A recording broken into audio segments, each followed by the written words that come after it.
गुरु ब्रह्मा गुरु विष्णू गुरुर्देव महेश्वर गुरु साक्षात परब्रह्म तस्मै श्री गुरुवे नमः.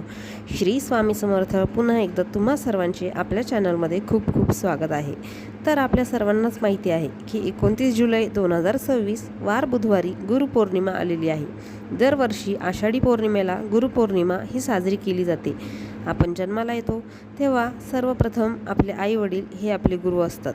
त्यानंतर आपण जसजसे मोठे होत जातो तेव्हा आयुष्याच्या प्रत्येक वळणावर प्रत्येक वाटेवर कोणी ना कोणी आपल्या आयुष्यात गुरु म्हणून आपल्याला भेटते.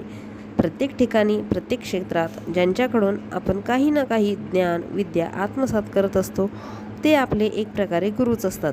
आपल्या जीवनातील अज्ञानाचा अंधकार नाहीसा करून ज्ञानाच्या प्रकाशाने आपले आयुष्य उजळून टाकण्याचे अमूल्य कार्य हे गुरु करतात आणि त्यांच्या ह्या अमूल्य कार्याबद्दल कृतज्ञता व्यक्त करण्याचा दिवस म्हणजेच गुरुपौर्णिमा.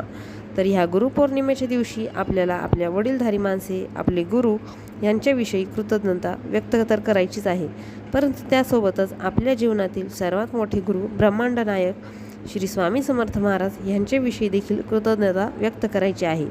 त्यांची सेवा पूजा करायची आहे. तर गुरुपौर्णिमेच्या दिवशी स्वामींची कोणती विशेष पूजा करायची आहे, अभिषेक कसा करायचा ह्याच्या माहितीचा व्हिडिओ मी आधी चॅनलवर टाकलेला आहे. त्याची लिंक मी डिस्क्रिप्शन बॉक्समध्ये देत आहे. तुम्ही तो व्हिडिओ नक्की बघा.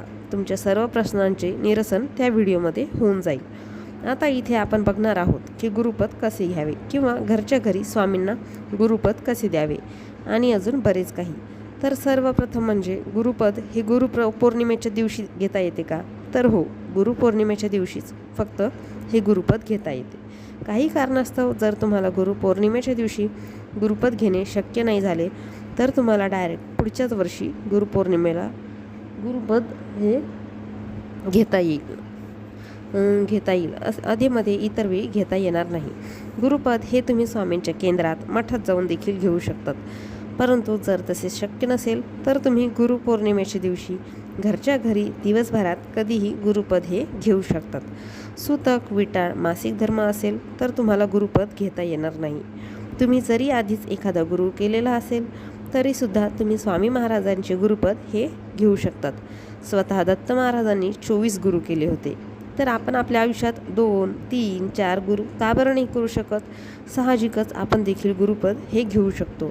तुम्ही कुठल्याही गुरूंची सेवा केली तरी ती शेवटी स्वामी महाराजांकडेच येते. ज्याप्रमाणे सर्व नद्या ह्या शेवटी समुद्राला जाऊन मिळतात त्याचप्रमाणे तुम्ही कुठलीही सेवा पूजा केली तर ती शेवटी ब्रह्मांड नायक स्वामी महाराजांच्या चरणी अर्पण होते. बऱ्याच जणांना प्रश्न पडतो की मांसाहार करणारी गुरुपद घेऊ शकतात का किंवा गुरुपद घेतल्यावर मांसाहार करता येतो का?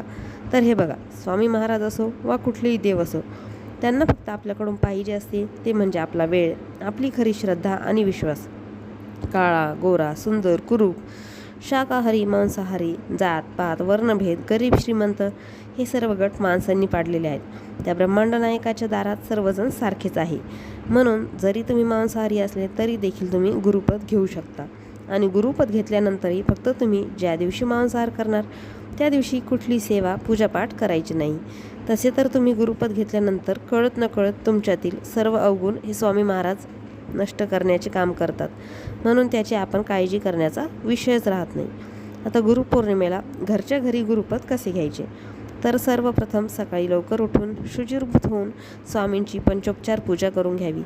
सकाळीच गुरुपद घेतले तर अतिशय उत्तम, पण नाही शक्य झाले तर दिवसभरात कधीही घेऊ शकता. तर त्यासाठी स्वामी महाराजांच्या किंवा दत्त महाराजांच्या मूर्ती किंवा फोटोला अष्टगंध लावून अक्षता आणि फूल अर्पण करा. दीप प्रज्वलित करा. धूप अगरबत्ती लावा.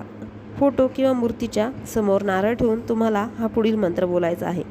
अकाल मृत्युहरणम सर्व व्याधी विनाशनम श्री स्वामी समर्थ महाराज पादोदकम तीर्थजठरे धारयाम्यहम शिरसा धारयाम्यहम.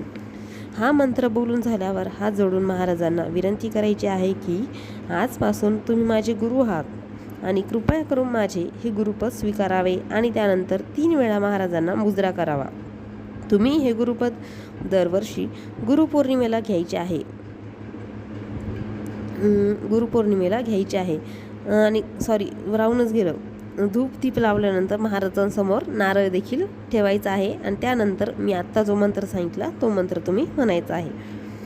एखाद्या वर्षी जरी काही कारणास्तव तुम्हाला हे नाही जमले तरी देखील काहीच हरकत नाही. हे गुरुपद तुम्ही दरवर्षी गुरुपौर्णिमेला घेऊ शकतात. गुरुपद घेतले नाही तर स्वामी महाराज तुम्हाला साथ देणार नाही, तुमची सेवा स्वीकारणार नाही असे मुळीच नाही. तर आजचा व्हिडिओ इथेच संपवते.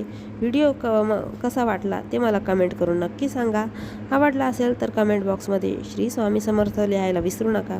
आणि हा व्हिडिओ जास्तीत जास्त जणांसोबत शेअर करा, व्हिडिओला लाईक करा आणि आपल्या चॅनलला सबस्क्राईब नक्की करा. श्री स्वामी समर्थ. जय जय स्वामी समर्थ.